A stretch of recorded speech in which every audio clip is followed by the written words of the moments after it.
5 layers में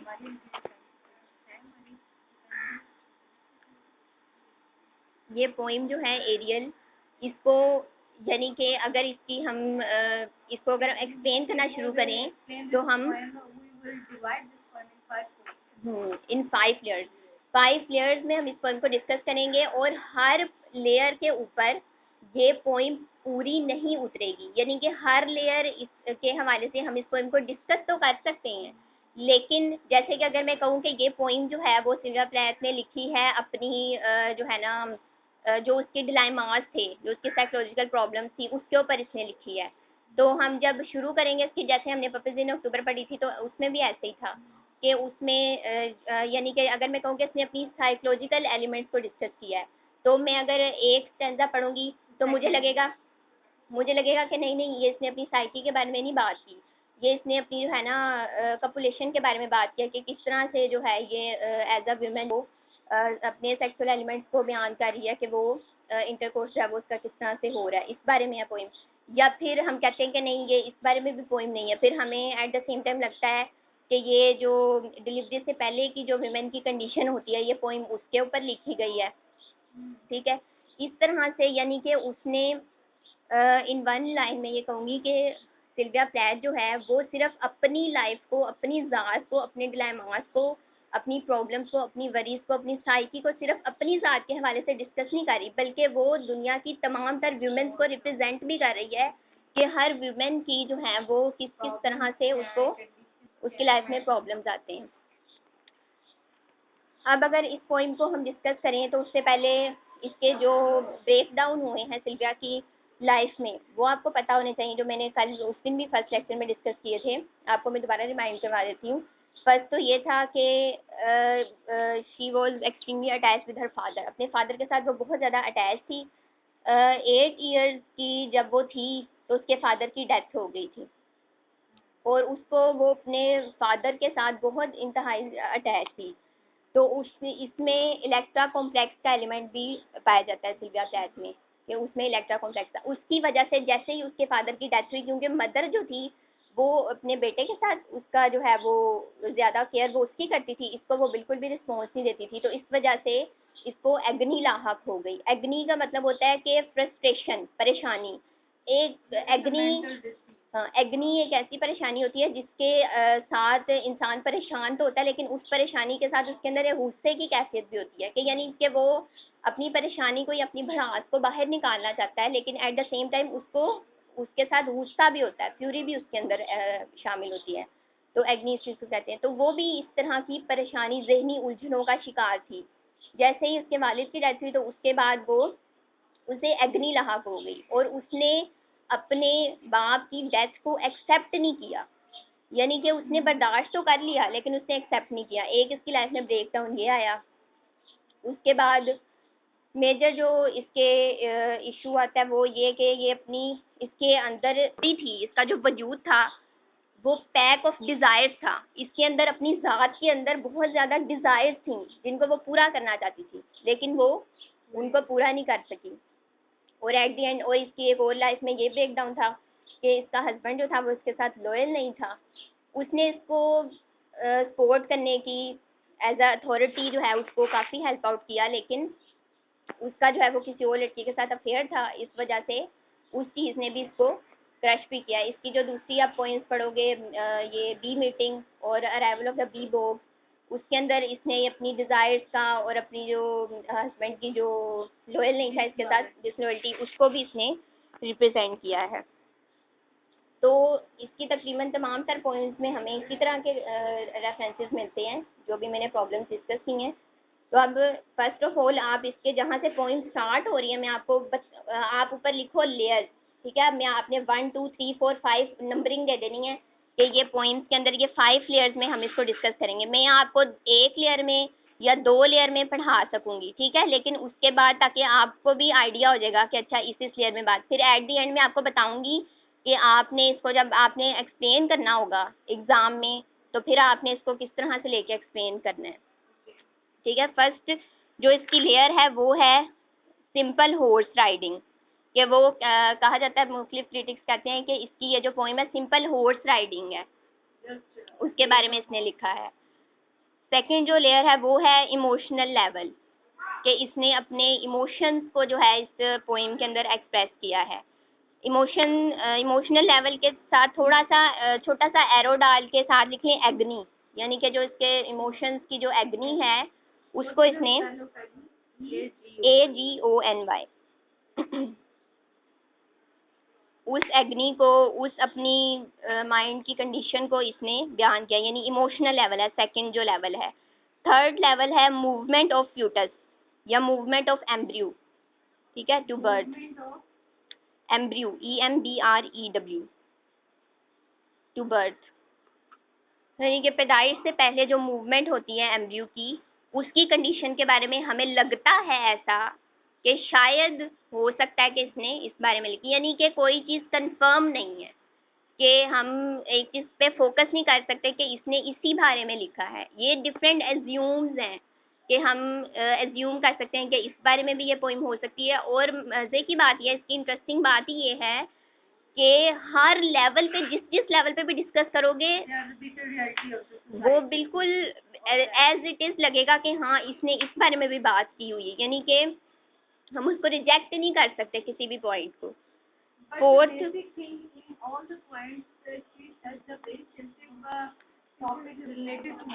yes definitely.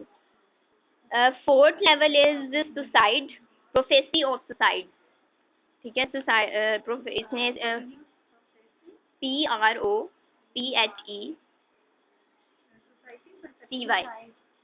Prophecy, पेश गोई कर देना, prophecy of suicide. Fifth level जो है इसका, लास्ट लेवल, वो है इसका सेक्सुअल लेवल, सेक्सुअल इमेजरी। तो ये पोइम जो है ये एक सेक्सुअल इमेजरी पे लिखी गई है कि वो किस तरह से जो है वो कपुलेशन के दौरान जो होता है मेल एंड फीमेल में, उसको रिप्रेजेंट किया गया है।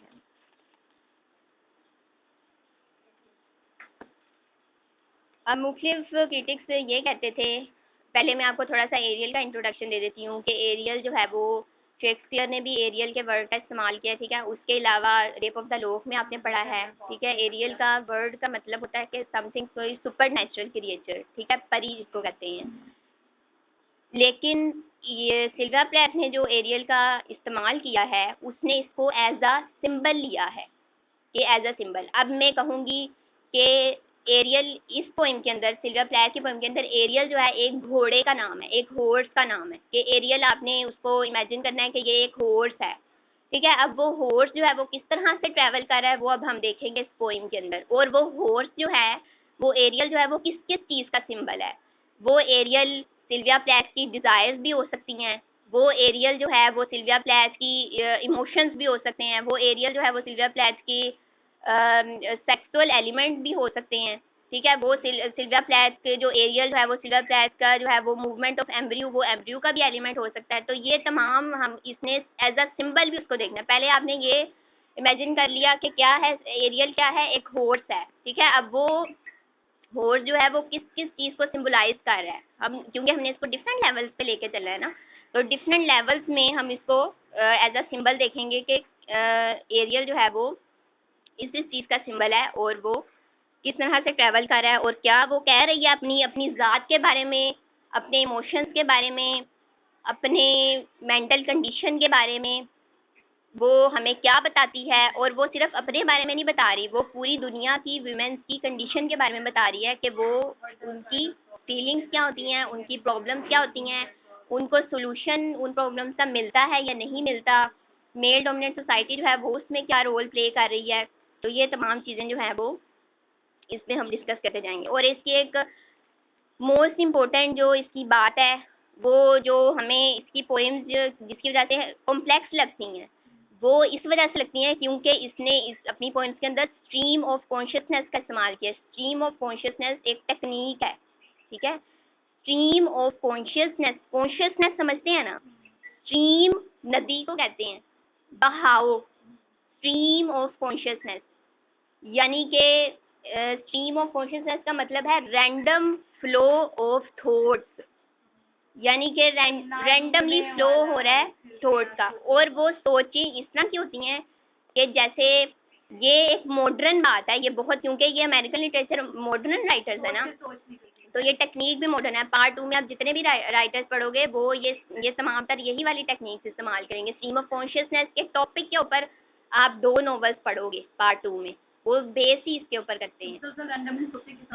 तो ये सोच किस तरह की होती है कि ये जैसे आपने कोई चीज़ सोची, कोई चीज़ आपके माइंड में आई, आपने 2 मिनट उसको सोचा या 3 मिनट उसको सोचा, बात कर दी, तो साथ ही आप एक आइडिया आया ज़हन में, वो कहीं किसी भी नुक्ते पे आके बिखर जाएगा, कट हो जाएगा, साथ ही दूसरा आइडिया शुरू हो जाएगा। अब वो आइडिया वो कहीं और है, कोई और आइडिया है जो आपके माइंड में आया। जैसे कि आप बैठे हुए हो, आपके ज़हन में आ गया कि आपको अपनी 5th क्लास याद आ गई है, कि आप 5th क्लास, क्योंकि उसमें रुकावट तो नहीं है ना, आप 5th क्लास को याद करने के लिए आपको पीछे तो नहीं जाना पड़ेगा, पीछे टाइम तो नहीं मूव कर सकता, लेकिन आपका रैंडम फ्लो ऑफ थॉट्स हमारे साथ, हमारा वजूद ही स्ट्रीम ऑफ कॉन्शियसनेस के ऊपर बेस करता है। स्ट्रीम ऑफ कॉन्शियसनेस की वजह से हम मूव कर सकते हैं अपनी सोचों को। हम फिर जैसे आप कहो कि आपने 5th अपनी क्लास को याद कर लिया कि अच्छा क्लास में बैठते थे, ये होता था, तो ये अब बैठे बैठे आपने उसको, वो आइडिया ख़त्म हो जाएगा ना, 2 मिनट दिन में आएगा, 3 मिनट दिन में आएगा, फिर आपके जहन में कोई और व्यू आ सकता है कि हम फलां दिन कहीं सैर पे गए थे तो वहाँ ये हुआ था। तो रैंडम फ्लो ऑफ थॉट्स हमारे जहन में हर वक्त चल रही है ना। तो इसी तरह इस पोइम के अंदर भी जब हम इसको रीड करेंगे तो 3 लाइनें पढ़ोगे, लगेगा आइडिया कट हो गया, फिर सिल्विया प्लेथ की सोच पता नहीं कहाँ चली गई है, फिर उसने कहीं और से बात पकड़ लिया, फिर कट हो गया, फिर कहीं और से बात पकड़ लिया। लेकिन हम इसको कोशिश करेंगे कि हम इसको एक ही लेवल के ऊपर पहले डिस्कस करें ताकि आपके लिए भी समझना आसान हो। First I will read it, then you will read it, and then I will translate it. See, Ariel hisses in darkness, then the substanceless blue, horror of Thor and distances, gourds, loins, how one we grow, pivot of heels and knees, the furrow, spreads and passes, sister to the brown arc of the neck, I cannot catch, nigger eye, berries cast dark hooks, black sweet blood mouthfuls, shadows. Something else holds me through air, thighs, hair, flakes from my heels, white Godova iron heel, dead hands, dead stringencies, and now I foam to reach a glitter of seas. The child's cry melts in the wall, and I am the arrow, the dew that flies suicidal, at one with a drive into the red eye, the cauldron of morning. Now, Sidra, you will read. Ariel settles in darkness, then the substanceless blue, more of soul and eternity, falls balance how one will draw, pursuit of peace and need, the furrow, spirits and passes sister to the brown arc of the आगे आप neck. पढ़ो मिशात. The brown arc of the neck I cannot catch. Neither I berries cast dark, hoop, black with blood, mouthfuls, shadows, something else. Horse beat for ear, held thighs, hair, flex for my heat, white Godiva I unfeel. आप पढ़ो sir अक्सर. That hand, that string, there. Stringencies. Stringencies. And now I form to read a glitter of sea, the child's sigh melt in the wall, and I am the arrow, the dew that flies, suicidal as one with the drive into the rest. I, the cauldron of morning. Good. Now see. दी है Ariel hisses in darkness. Okay. Ariel, I have told you that it's the name of a horse. Stasis का मतलब होता है ठहराव, किसी चीज का ठहर जाना. अब ये ठहराव नहीं है असल में, स्टेसिस इन डार्कनेस, यानी कि ये एक ऐसा ठहराव है कि एक चीज़ बहुत स्पीड में जा रही हो, इतनी स्पीड में जा रही हो कि आपको ऐसा लगे कि जैसे ये चीज़ ठहरी हुई है। तो जैसे कि फैन है, उसको आप फुल स्पीड में उसको चला दो, बहुत ज़्यादा स्पीड में चला दो, तो एक उसका एक पॉइंट आप ऐसा आएगा, अगर आप नहीं ऑब्जर्व किया तो कीजिएगा, कि आपको लगेगा कि उसके जो पर हैं वो ठहरे ठहरे हुए आपको दिखाई देंगे। Centre point. हाँ बिल्कुल। तो इसका एरियल को वो कहती है कि एरियल थेसिस इन डार्कनेस, के डार्कनेस है चारों तरफ और एरियल जो है वो डार्कनेस में ठहरा हुआ है, यानी कि वो फुल स्पीड में दौड़ रहा है और सिल्विया प्लेथ उसके ऊपर सवार है, एरियल के ऊपर, और फुल स्पीड में जो हॉर्स है वो ड्राइव कर रहा है, और वो इतनी स्पीड है उसकी कि वो ऐसे लगता है कि जैसे स्टेसिस है, एरियल स्टेसिस इन डार्कनेस। समझ में आई बात? मतलब इसी आपको से क्या ना है डार्क नहीं, जैसे अब डार्क नाइट एक सिंबल दिया गया कि डार्क नाइट तारीखी है। एरियल बेसिकली एक एरी क्रिएचर का नाम है, और वो ऑब्वियसली इतना कि आप ये करें हॉर्स को भी आप देखें तो इतना खूबसूरत होगा वाइट कि वाइट हॉर्स है, वो प्रोमिनेंट होगा, प्रोमिनेंट सिंबल है। वो रात पूरी तरीके है, वो दौड़ रहा है इतनी तेजी से, लेकिन फिर भी वो प्रोमिनेंट।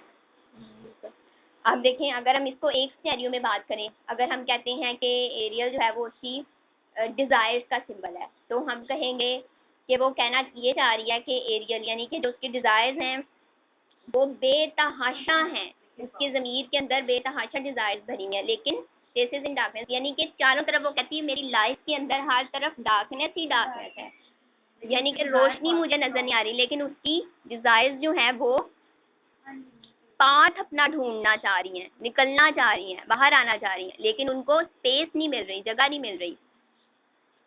अब अगर इसका जो हस्बैंड था टेड ह्यूज, उसने अपनी उसको कहा था इस पोएम के बारे में कि ये एक सिंपल हॉर्स राइडिंग, क्योंकि उसने कहा था कि एक दफ़ा ये यूनिवर्सिटी में जब हॉर्स राइडिंग ये किया करती थी तो उसका एक्सपीरियंस जो है वो उसने अपनी इस पोएम के अंदर शेयर किया है।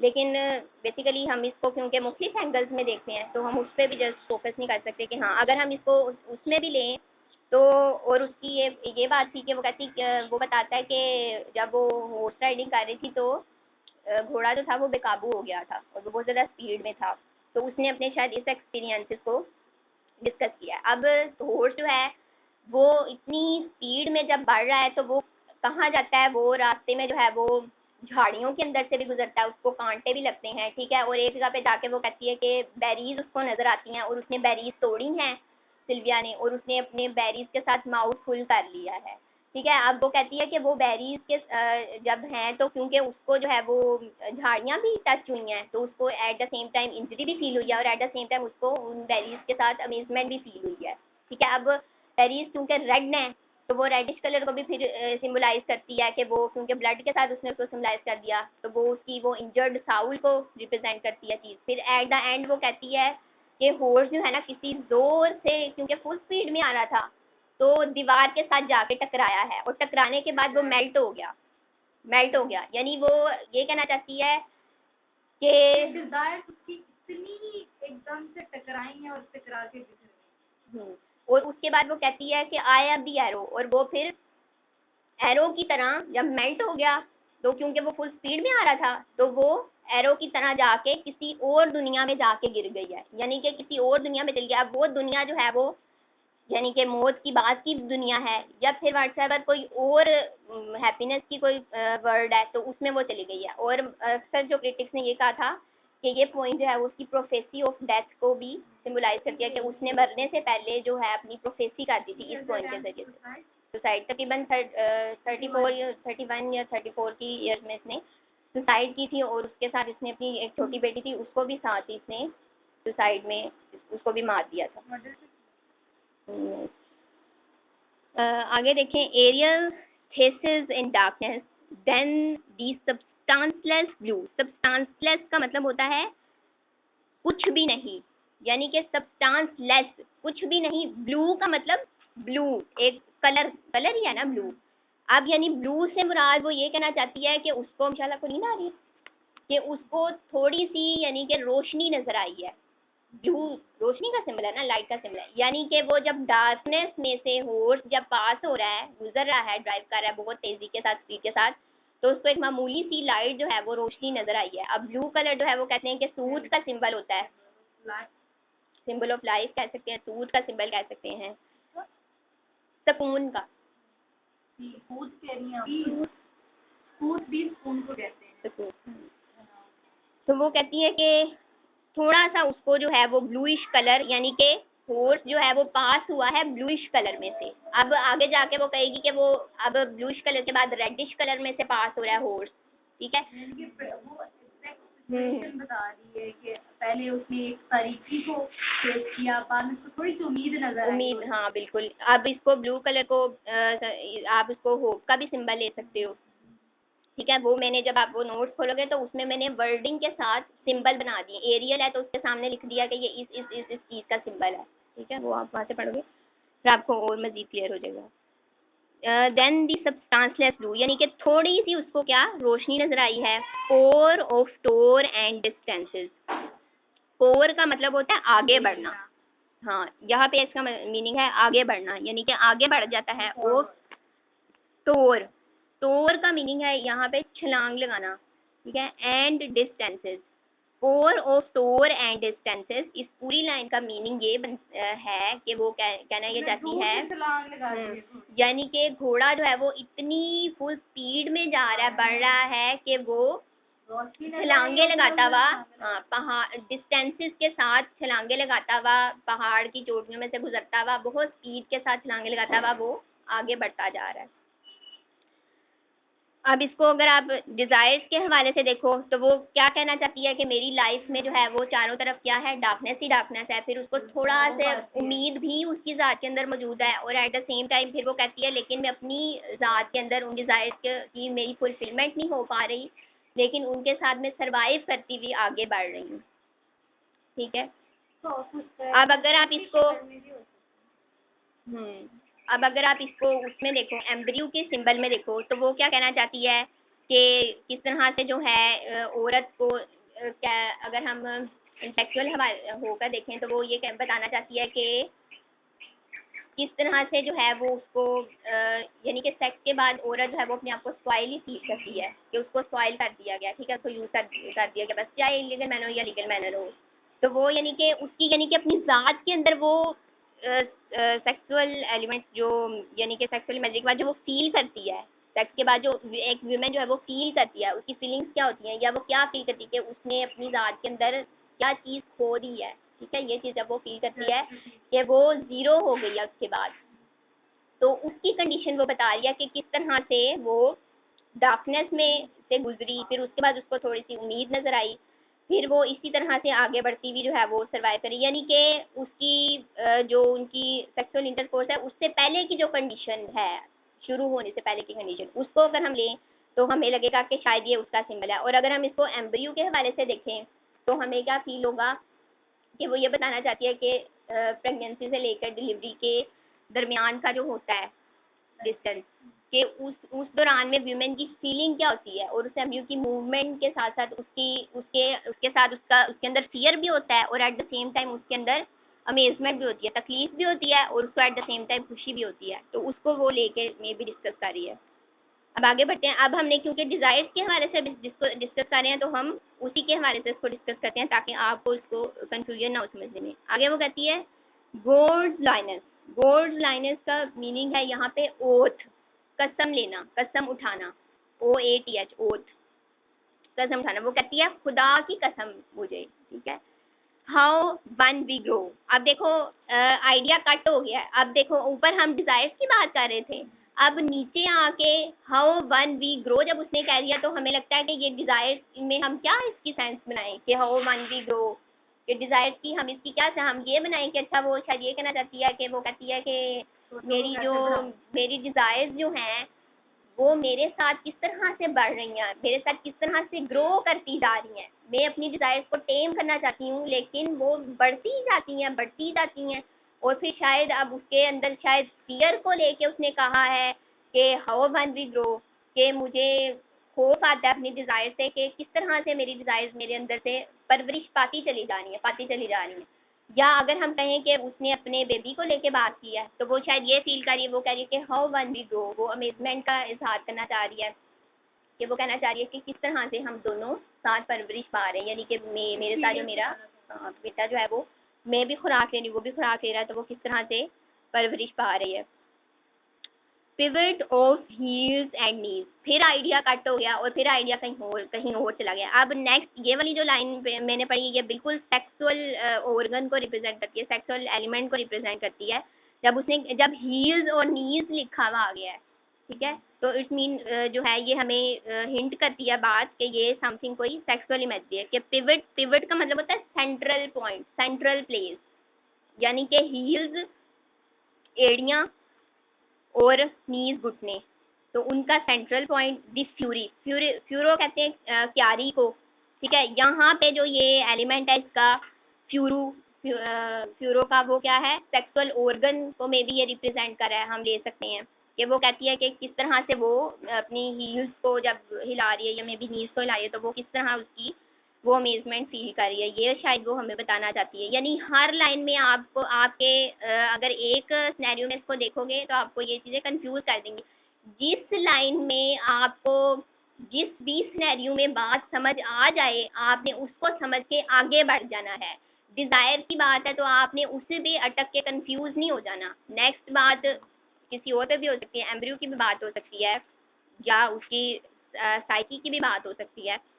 अब ये जो लाइन है पिवट ऑफ हील्स एंड नीज, ये हमें हिंट दे रही है कि ये उसकी समथिंग सेक्सुअल इमेजरी के ड्यूरिंग इंटरकोर्स जो है वो क्या फील कर रही है। स्प्लिट एंड पासिस, अब उसने जब स्प्लिट एंड पासिस का वर्ड यूज कर दिया तो हमें ये चीज़ कंफर्मेशन देती है कि ये सेक्सुअल इमेजरी ही है। स्प्लिट का मतलब होता है ब्रेक डाउन हो जाना, किसी चीज़ का टूटना, एंड पासिस और गुजरना, यानी कि वो हमें ये कहना चाहती है कि किस तरह से जब वो हिला रही है अपने घुटनों को या हील्स को, तो उसकी जो यानी कि सेक्सुअल ऑर्गन जो है वो किस तरह से पास आउट हो रहा है उसके जिस्म के अंदर, शायद वो हमें ये बताना चाहती है। Sister to the brown arc of the neck, फिर आइडिया चेंज हो गया है, sister to the brown arc of the neck. अब आप खुद देखें कि ग्रेजुअली आपको फील हो रहा है ना कि ये स्ट्रीम ऑफ कॉन्शियसनेस है। ऊपर हमने डिज़ायर से बात शुरू की, फिर हमें नीचे आके चौथी लाइन में लगा कि उसने एम्ब्रियो की बात किया, फिर हमें लगा कि उसने सेक्सुअल इमेजरी की बात की है। अब ये वाली जो लाइन है, अब हमें ये लग रहा है कि वो अपनी मेंटल डिलेमास की बात कर रही है, अपनी मेंटल कंडीशन की बात कर रही है। वो कह रही है sister to the brown arc of the neck, और वो brown arc something curve like कहते हैं, कर्व शेप, ठीक है, आर्क ऑफ द नेक, गर्दन की।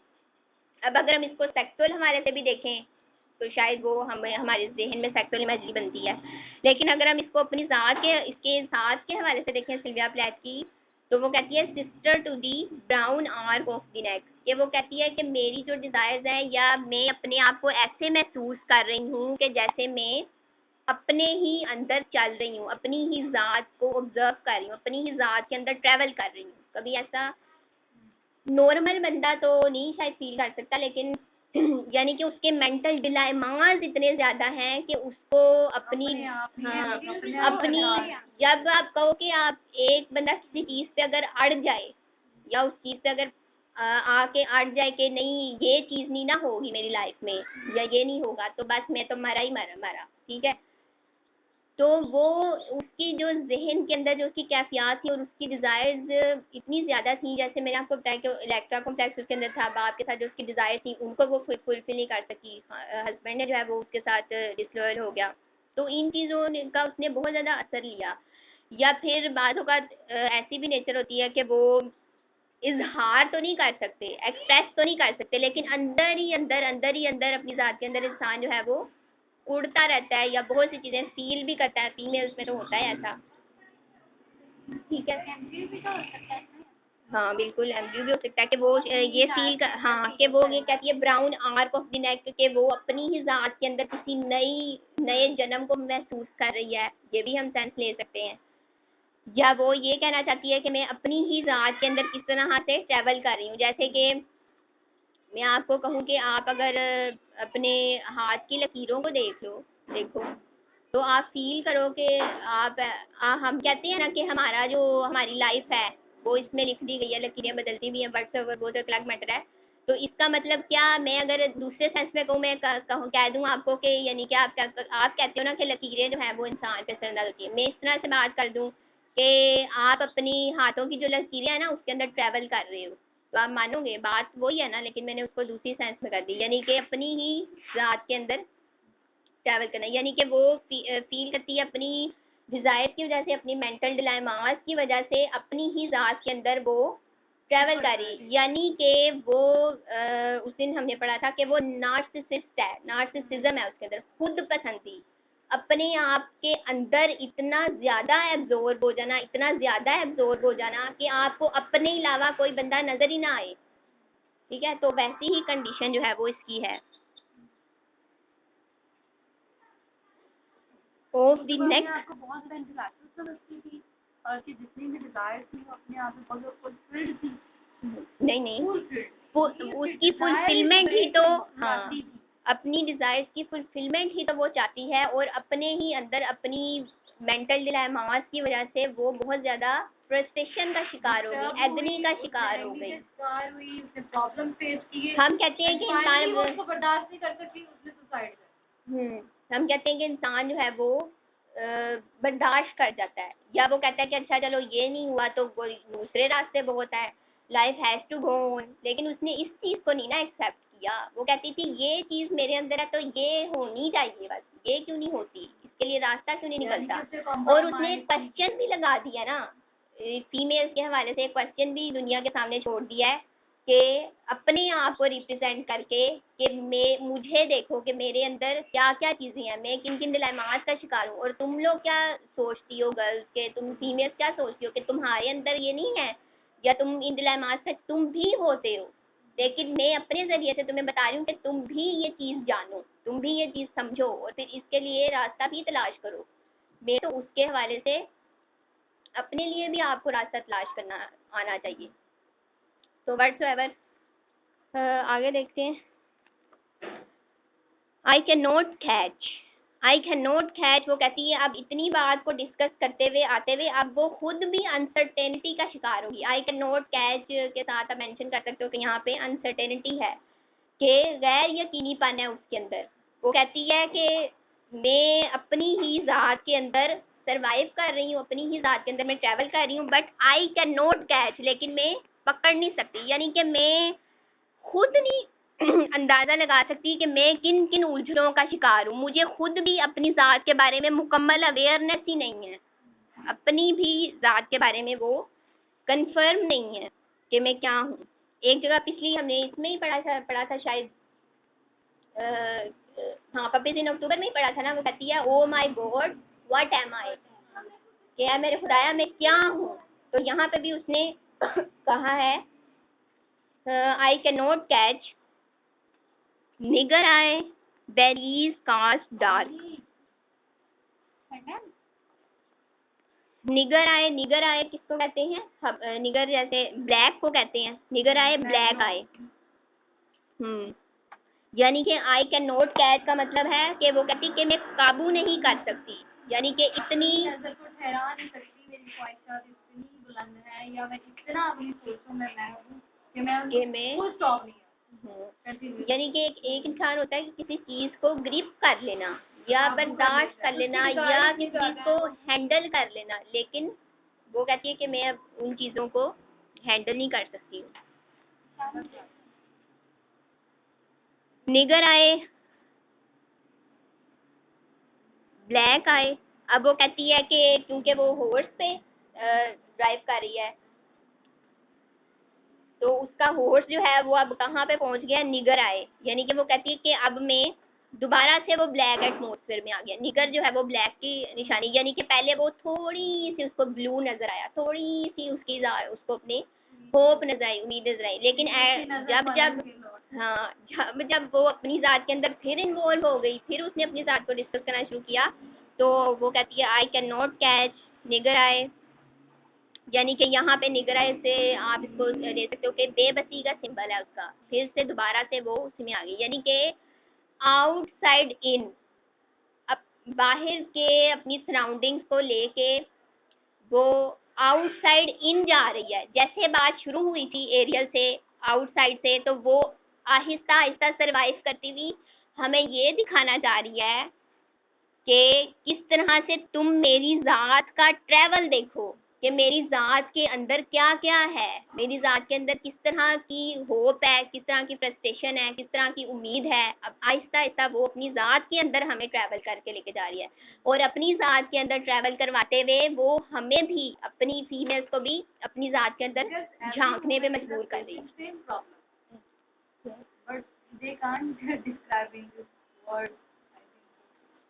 ये देखो प्रॉब्लम सेम है, लेकिन उसका शायद हम इतना सोचते हैं अपनी बात। हाँ बिल्कुल बिल्कुल, ये इतना सोचे तो हमें सारे कहेंगे तुम सीखे पागल हो गया। हम तो हाँ। ये वैसे Complexity है। शिकायत थोड़ी सी ऐसी लगती है। नहीं कॉम्प्लेक्स नहीं कह सकते, मेरे ख्याल में वो ऐसी बंदी थी जो अपने आप ही एक दुनिया रखती थी, जिसको जो अब लेकिन दुनिया ऐसा उसको अपने अंदर ही नजर आती थी। चीज तो नहीं है जो इतनी खुद पसंदी हो। बाकी भी तो हमारे ये के लोग हैं। अपनी बच्ची को ही अपने साथ लेके मार लेना कोई इंसानियत तो नहीं। नहीं बच्चे देखो को वो मारना बहुत तो हर mental- इंसान के देखने के नज़रिए फ़र्क होते हैं। अब ये देखो कि आपने उसको पढ़ के कितने एंगल से सोचा, और वो खुद भी एक एंगल से आपको दिखाना भी नहीं चाह रही, क्या पता आपने उसने उसको अपनी किसी बेटी और को एंगल से किसी ने डिस्क्राइब मारा किया। हो। उन्होंने कहा कि नहीं कॉम्प्लेक्सेस नहीं है, वो अपनी ही ज़ात के बारे में, और इंसान को अपनी ज़ात के बारे में डिस्कस भी करना चाहिए। और मेरे ख्याल में उसने बेटी को इसीलिए मारा होगा कि वो भी तो फीमेल ही बड़ी होकर उसने बनना था, तो उसके भी आगे उसको ये कॉम्प्लेक्सेस बाद में फेस ना करने पड़े। हमें लेकिन इस डेथ है क्या डेथ को एक्सेप्ट कर लेना आई तो कहते हैं ना एक्सट्रीम जब हद से चीजें बढ़ जाती है तो वो आखिर में तो टकरा फिर ये कर कॉम्प्लेक्स का ही शिकार थी तो फिर सिंपल जो इन्होंने बात की उसको मैं यूं कहूंगी कि उसने अपनी साउल को, अपनी जो रूह है असल में, उसने उसको रिप्रेजेंट करना चाहे कि मैं हूँ क्या। अगर आप उसको ये देखो कि यार इंसान को ऐसा तो नहीं होना चाहिए, अगर हम ये कहें कि इंसान को ऐसा तो नहीं होना चाहिए, इंसान तो किसी भी तरह का हो सकता है, वो पॉजिटिव भी है, आपका भी एंगल ठीक है, पॉजिटिव भी है, वो नेगेटिव भी है, वो कॉम्प्लेक्सेस का भी शिकार है, उसके अंदर खुशियाँ भी हैं, उसके अंदर गम भी हैं, इंसान की ज़ात के अंदर बहुत कुछ है। और ये तो अब हम पढ़ के, जब पढ़ते हैं लिटरेचर, तो अब हमें ही अपनी शक्ल और अपने अंदर क्या है तब हमें पता चलता कि हम हैं क्या, हमें खुद नहीं पता कि हम क्या थे। को पढ़ के हम ये जान पाते हैं कि हमारे अंदर क्या है, जो हमने ऑब्जर्व कभी किया नहीं होता। नहीं लेकिन मेरे व्यू से जिस तरह उसने डेथ को किया वो वाकई कॉम्प्लेक्स कई शिकार थी तो उसने ऐसे किया। हाँ, नॉर्मल इंसान है। कॉम्प्लेक्सिटी उसके अंदर बहुत ज़्यादा थी। यही बात होती है ना कि इंसान, एक सिंपल सी बात है कि जब इंसान बहुत ज़्यादा परेशानियों का शिकार हो जाए, फ्रस्ट्रेशन का शिकार हो जाए, तो उसके अंदर ऑटोमेटिकली कॉम्प्लेक्सेस आना शुरू हो जाते हैं। वो उसका माइंड कॉम्प्लेक्स हो जाता है, और उसका कॉम्प्लेक्स होने के साथ साथ बहुत ज़्यादा, हाँ, गाइडेंस भी नहीं मिली उसको, सपोर्ट नहीं मिली। हस्बैंड जो है वो उसका वैसे उसकी डेथ हो गई थी, और टेड ह्यूज के साथ भी शादी उसकी इसी वजह से हुई थी क्योंकि वो वैसा ही फ्रेम तलाश कर रही थी कि मेरे फादर जैसा ही कोई फ्रेम मुझे मिले, मेरा लाइफ पार्टनर बने। तो उसको वो टेड ह्यूज जो है उसके वाले से अच्छा लगा था, तो उसने उसके साथ शादी कर ली।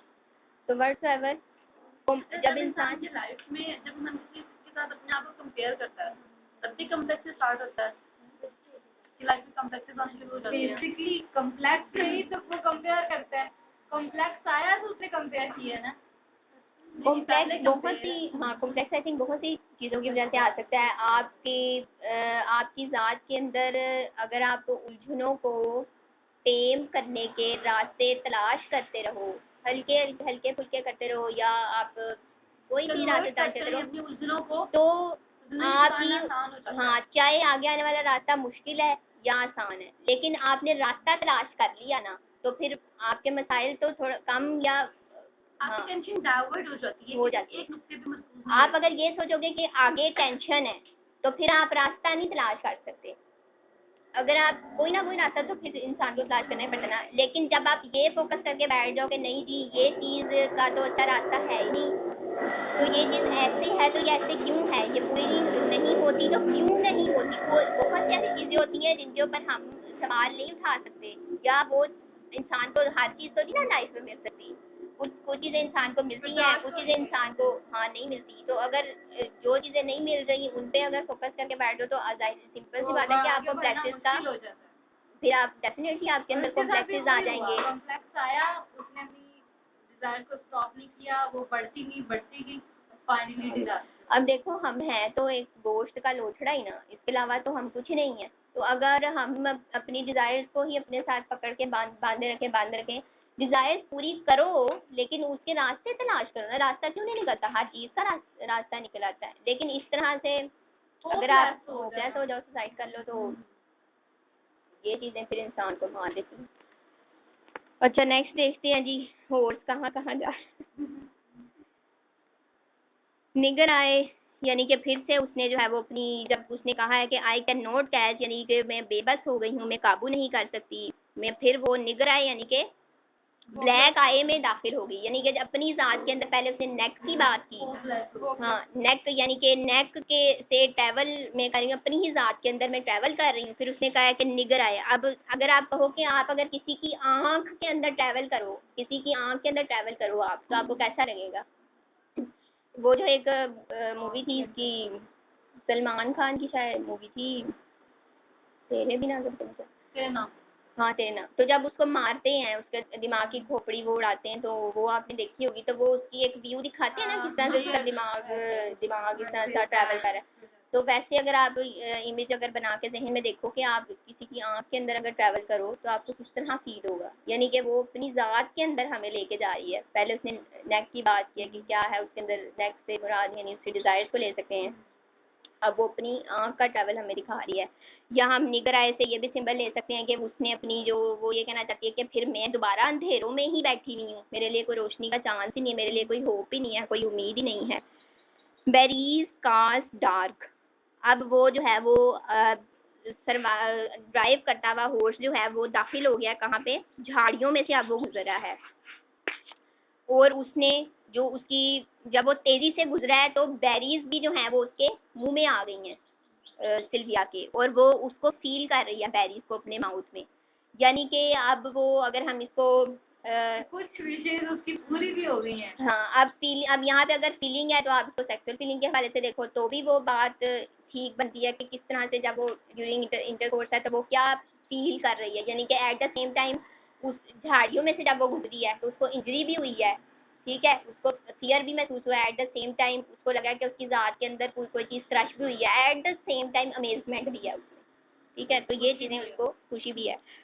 तो ये चीज़ें उसने साथ साथ वो फील की हैं, यानी कि berries cast dark hooks. Hooks का मतलब यानी कि लटकी हुई हैं। बेरीज ठहरी हुई थी, लगी हुई थी, तो वो उसने अपने माउथ के अंदर उसका टेस्ट महसूस किया। और उसके बाद जो लटकी हुई थी बेरीज, उनका उसने बेरीज जो है वो फ्रूट होता है, रेडिश होता है।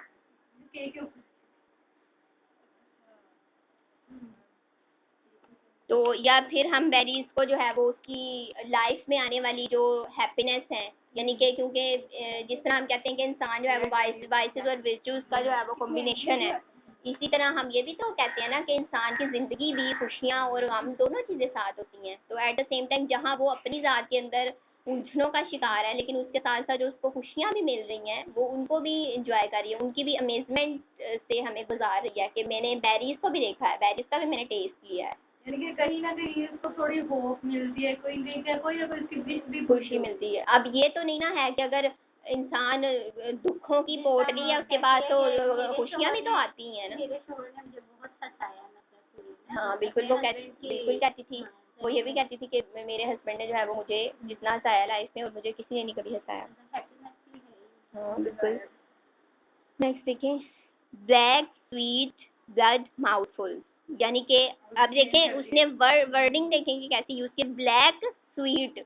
अब ब्लैक के साथ स्वीट तो नहीं सूटेबल लगता, लेकिन उसने कहा है कि वो ब्लैक बेरीज जो हैं वो स्वीट भी हैं, मीठी भी हैं, ब्लड माउथफुल। अब साथ उसने ब्लैक स्वीट कह दिया और साथ उसने ब्लड का भी वर्ड टच कर दिया, यानी कि दोनों एस्पेक्ट्स उसने बयान किया, at the same time amazement और at the same time fear भी है। मिक्सचर ऑफ, हाँ मिक्सचर ऑफ, यहाँ पे आप लिख भी सकते हो कि mixture of amazement and agony, ठीक है। ड्यूरिंग बिफोर डिलीवरी भी हो सकता है, ठीक है, या ड्यूरिंग जो है वो ड्यूरिंग सेक्स भी उसका एलिमेंट भी हो सकता है। या हम इसको अगर एक और एस्पेक्ट में देखें तो जिसमें मैंने अभी बात की कि वो हमें शायद ये बता रही है कि वो अपनी ज़ात के अंदर किस तरह से ट्रैवल कर रही है। अब एट द सेम टाइम क्योंकि हमने इसकी एक और वो पढ़ी थी, अब मैं इसको साथ साथ थोड़ा ना हर लेवल को लेके चल रही हूँ ताकि आपको भी डिफिकल्टी ना हो। अब अगर हम इसकी सुसाइड का एलिमेंट लें तो हमें ये बताना चाहती है कि आओ तुम देखो कि मेरी लाइफ के अंदर कितनी ज़्यादा परेशानियाँ थी, और उन परेशानियों की वजह से, उन फ्रस्ट्रेशन की वजह से, उस एग्नी की वजह से, मेंटल डिलेमास की वजह से, साइकी प्रॉब्लम की वजह से किस तरह से मैंने अपनी चीज़ों को मैं बर्दाश्त नहीं कर सकी, और मैंने अपनी लाइफ के साथ साथ किस तरह ट्रैवल करते हुए सुसाइड अटेम्प्ट की है। मेरी सुसाइड का जो ट्रैवल है मैं तुम्हें वो दिखा रही हूँ, शायद वो ये कहना चाहती है। शेडोज, अब शेडोज भी आए रास्ते में उसके, समथिंग एल्स, या वो कहती है कि कुछ कोई और चीज़ भी हो सकती है, होल्ड मी थ्रू एयर। अब यहाँ से जब बात हुई, अब फिर पिछली बात कट हो गई, यानी कि जब हम उसकी ज़ात के अंदर ट्रैवल कर रहे थे या हम उसकी सुसाइड अटेम्प्ट के बारे में के हवाले से देख रहे थे, अब फिर आइडिया कट हुआ, अब फिर हमें ये सेक्सुअल इमेजरी की तरफ लेके आ रहा है। अब ये वाली जो लाइन्स है ना, ये हमें अश्योर करती हैं कि ये इसकी सेक्स की इमेजरी है। जब उसने कहा है कि होल्ड मी थ्रू एयर, ठीक है, होल का मतलब होता है हवा में मुहल्लिक हो जाना किसी चीज़ का, हवा में ठहर जाना किसी चीज़ का। थाइज हेयर, जब थाइज की और हेयर की बात आ गई तो फिर हमें लगता है कि ये सेक्सुअल इमेजरी है। Flex from my heel, flex का मतलब होता है टुकड़ा, किसी चीज़ का टुकड़ा। फ्रॉम माई हील, हील से। अब यहाँ से जो स्टार्ट हो रहा है, इसको जब आप एक्सप्लेन भी करोगे, अगर आप सेक्सुअल इमेजरी के हवाले से करोगे तो ये वाला जो पैरा है ये सेक्सुअल इमेजरी पे ही आप इसको लिख सकते हो कि ये प्योर जो है वो सेक्सुअल फीलिंग्स को दिखाया गया है। कि वो कहती है कि समथिंग, मैंने ऐसे फील किया कि जैसे कोई हवा में कोई चीज़ मुहल्लिक हो गई हो, कोई ठहर गई हो। थाइज की बात करती है, हेयर, अपनी थाइज, मेरी hair, flex from my heels. अब यानी कि वो ये हमें कंडीशन बता रही है किस तरह से एक वुमेन को, या अपनी वो कंडीशन बता रही है कि किस तरह से उसको नेकेड कर दिया गया और उसको यूज़ किया जाने लगा है, ठीक है, उसको नेकेड कर दिया गया और अब उसको जो है वो यूज़ किया जाएगा। अब आगे जब उसने ये बात अपनी thighs, hair, flex from my heel, अब वो कहती है नेक्स्ट लाइन जो है वो ये चीज़ हमें श्योर कर देगी कि हाँ इसने इसके बारे में बात। वाइट गडोवा, इसको आपने गडोवा पढ़ना है, गोडीवा नहीं पढ़ना, गडोवा, गडोवा आई अनफील। अब वो कहती है, हाँ मैं बताती हूँ, white Godiva I unpeel. Godiva actually she was the queen in 11th century, बेशक आप साथ कहीं पे नोट कर लें। हाँ, गडोवा जो है वो 11th सेंचुरी में क्वीन थी। अब इसकी स्टोरी पहले आप थोड़ा सा सुन लें कि इसने 11th सेंचुरी में जो इसका जो हस्बैंड था उसने कहा कि जो है ना, इसने इससे रिक्वेस्ट की, टैक्सेस जो थे ना लोगों के, गरीब लोगों के, वो माफ़ नहीं होते थे, तो इसने अपने हस्बैंड से रिक्वेस्ट की कि टैक्सेस जो है ना वो माफ़ कर देने चाहिए, लोगों से टैक्सेस नहीं लेने चाहिए, पुअर लोगों, पीपल से। तो उसके हस्बैंड ने ये कहा कि तुम्हें तुम्हें ये लगता है कि लोग जो हैं वो तुम्हारे साथ लॉयल हैं। तो इसने कहा गडोवा ने कि हाँ मुझे कॉन्फिडेंट हूँ मैं कि लोग जो है वो मेरे साथ लॉयल हैं। तो उसने कहा कि ठीक है, तुम जो हो ना, पूरे जो हमारी स्टेट है ना उसमें तुम हॉर्स के ऊपर सवार होके नेकेड तो तुम ट्रैवल करोगी पूरे एरिया का। और अगर यानी कि तुम ये देखोगे कि मैं ये देखना चाहती हूँ कि लोग जो हैं वो तुम्हारे साथ कितने लॉयल हैं, अगर वो लॉयल हैं तो वो तुम्हें नहीं देखेंगे, ठीक है। तो यहाँ पे उसने फिर इस चीज़ का रेफरेंस दिया है। तो वो जब वो कहती है कि ठीक है, इसी तरह वो नेकेड होकर जब निकलती है तो लोग उसको नहीं देखते क्योंकि उसको कॉन्फिडेंट होता है कि यानी ऐसा नहीं होगा, क्योंकि वो उसको बहुत ज़्यादा प्रेज देते हैं ना। लेकिन जो है वो एक जो क्या कहते हैं, एक टेलर था, तो उसने जो है वो उसकी निगाह पड़ गई, उसने देखा तो वो ब्लाइंड हो गया था। तो बेसिकली उन्होंने यानी उसका रेफरेंस इस तरह से रखा है कि उसको जो है यानी इन वन वर्ड में कहूँगी कि उसको दिखाया है कि गोडेस ऑफ चैस्टिटी है। ये गडोबा जो है वो गोडेस ऑफ चैस्टिटी है, और उसका रेफरेंस जो है वो इसने अपनी पोइम के अंदर रखा है। यानी कि वो गोडेस ऑफ चैस्टिटी को पुकार के कह रही है कि आओ तुम मुझे देखो कि किस तरह से मुझे जो है वो स्पॉइल किया जा रहा है। गडोवा आई अनफील, यानी कि वो ये कहना चाहती है कि वाइट गडोवा आई अनफील के गडोवा को आवाज दे रही है कि गोडासोफ के उसको, तो वो कहती है कि तुम्हें तो कोई देखता था तो कोई अंधा हो सकते हैं लोग, लेकिन मैं भी नेकेड हूँ, मुझे भी वो देखते हैं, लेकिन लोग अंधे नहीं होते।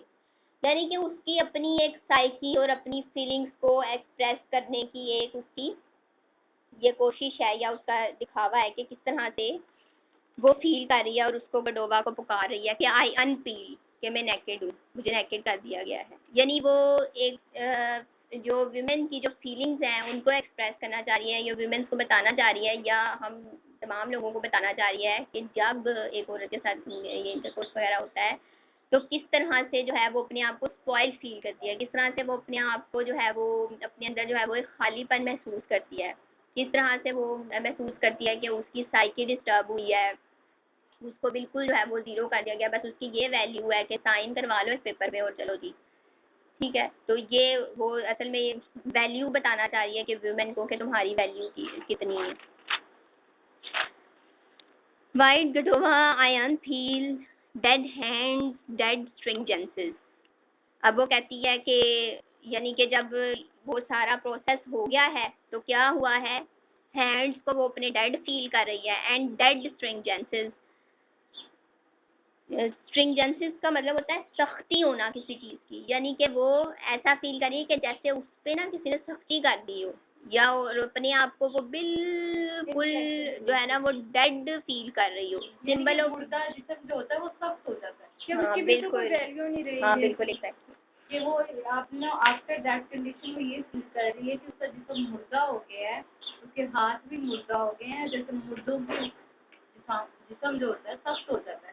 आपने देखा मूवमेंट कोई भी नहीं होती ना, उसका जो हाँ, पोस्टर जहाँ है वो वहीं वही पे रहता है। देखा मूवी तो हाँ, ये देखा ही है, फैमिली में किसी को नहलाया हो तो पता चला ऐसे नहलाया है। तो ये लाइन जो है ये दो चीज़ को सिंबलाइज करी है, एक तो सेक्सुअल इंटरकोर्स है और दूसरा ये सिंबल ऑफ डेथ भी है, क्योंकि वो हमें अपनी सोसाइटी की जानिब बढ़ा के लेके जा रही है।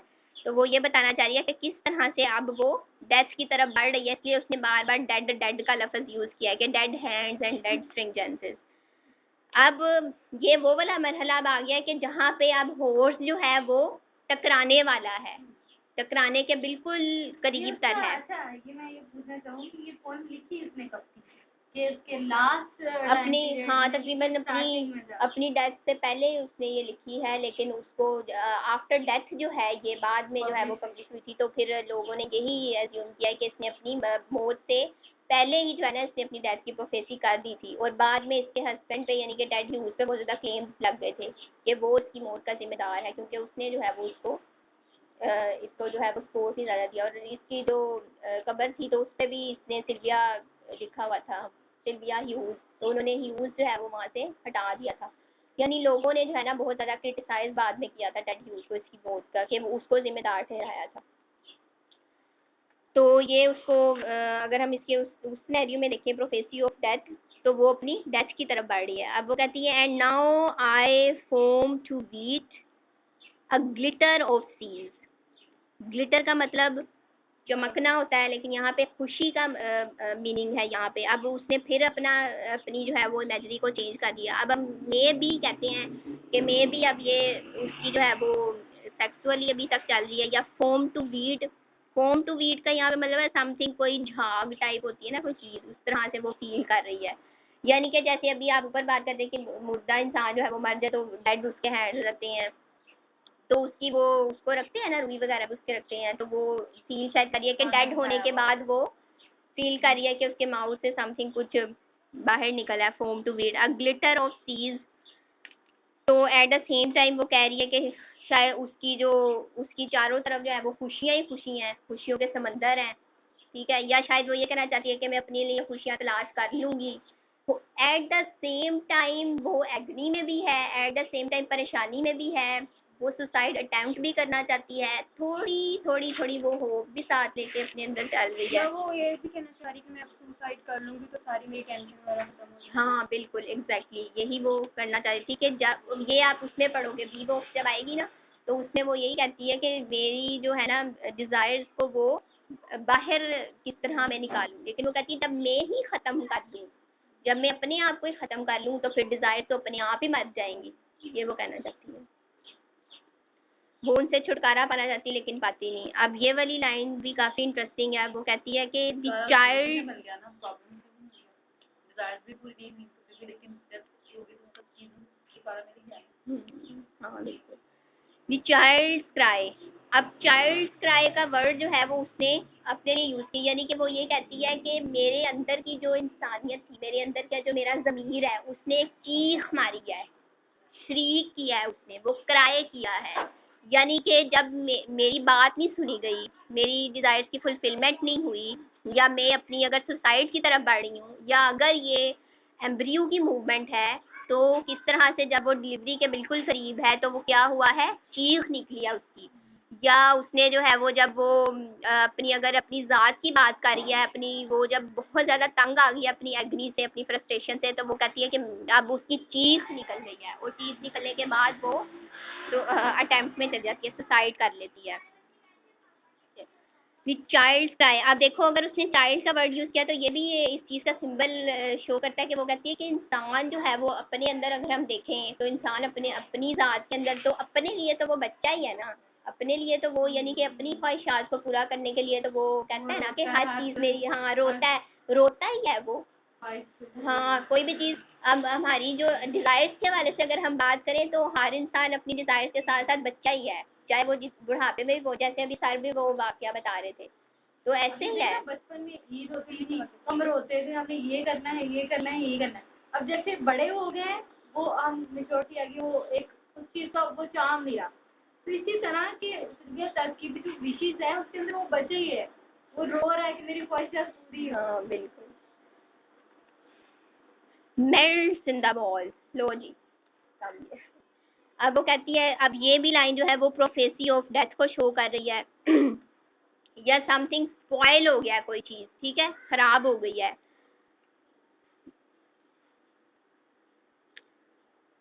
अब वो कहती है कि ये जो चाइल्ड्स का है उसने कहा है, वो कहती है कि शायद उसकी जो एग्नी है वो बाहर निकल रही है, उसकी एग्नी जो है वो उसने चीख मार दी है। एंड मेल्ट्स इन द बोल। अब जो है वो हर चीज़ मेल्ट हो गई है, हर चीज़ की उसकी फिनिश हो गई है, बस हो गई है उसकी जो, अब उसने वो कहती है कि मैंने अब अपनी ज़ात के ऊपर ठप्पा लगा दिया है कि बस अब मैंने अपने आप को फिनिश कर लेना है, ख़त्म कर लेना है। होठ जब टकरा गया, डिज़ायर्स टकरा गई, या एम्ब्रियो की अगर डिलीवरी की वो उसमें था तो उसकी भी वो अपनी डिलीवरी तक उसकी सिचुएशन पहुंच गई है। अगर अपनी ज़ात के बारे में बात करें तो डिज़ायर्स जो है वो उसको ख़त्म करने के लिए अपने आप को ख़त्म करना चाह रही है।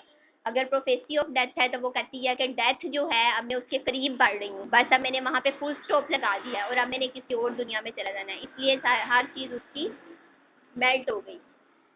तो मेल्ट इन द बॉल। अब अगर आप यानी कि मैंने हर सिनेरियो में आपको बता दिया कि किस तरह से उसकी हर चीज़ मेल्ट हो गई। And I am the arrow. जब उसे कहा है ना and I am the arrow, तो वो कह रही है कि मैं एक एरो की तरह हूँ, यानी कि मैं दोबारा से जन्म लूँगी। अगर मैं मौत भी में भी मुझे डाला जा रहा है या मैं मौत की तरफ भी जा रही हूँ, लेकिन मेरी ज़ात को लोग जब पढ़ेंगे, या इन अदर सेंस कि मैं अपनी ही ज़ात के अंदर से मैं मरूंगी नहीं कभी भी, मैं एरो की तरह हूँ, मैं फिर से जाग जाऊंगी, जैसे हम आज बैठ के इसको पढ़ रही हैं।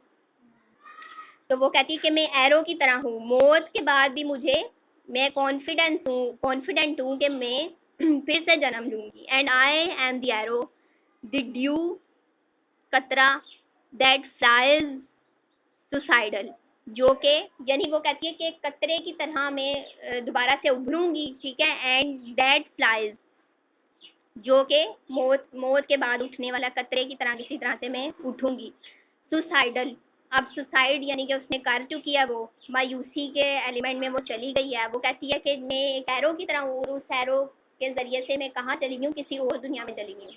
वो दुनिया जो है वो या तो उसकी सुसाइड अटैम्प्ट हो सकती है, या फिर वो उसकी जो है वो कोई और दुनिया, वो खुशी की भी दुनिया हो सकती है, या फिर वो उसकी मौत की भी दुनिया हो सकती है। हाँ, अकेले रहने की।